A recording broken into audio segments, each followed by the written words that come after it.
¿Sabías que una simple mesa pequeña de metal doblable puede convertirse en tu próxima fuente de ingresos extra?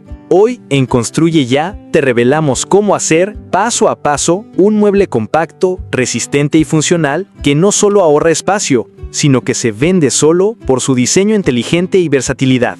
Este es el tipo de proyecto que transforma metal en dinero, con tus propias manos. Vamos a construir una mesa plegable de metal, ideal para cocinas pequeñas, balcones, talleres o incluso puestos de comida. Su estructura es ligera, fácil de almacenar y perfecta para vender en mercados, redes sociales o a conocidos. Lo mejor, no necesitas ser experto. Este proyecto DIY es accesible, económico y altamente rentable para quienes buscan emprender desde casa. Si te apasiona el hazlo tú mismo, buscas ideas que realmente se vendan y quieres aprender cómo generar dinero con muebles metálicos funcionales, quédate hasta el final de este video. Suscríbete ahora al canal Construye Ya, activa la campanita y empieza hoy mismo a construir tu camino hacia la independencia financiera con proyectos que sí funcionan.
Suscríbete ahora al canal Construye Ya, activa la campanita y empieza hoy mismo a construir tu camino hacia la independencia financiera con proyectos que sí funcionan.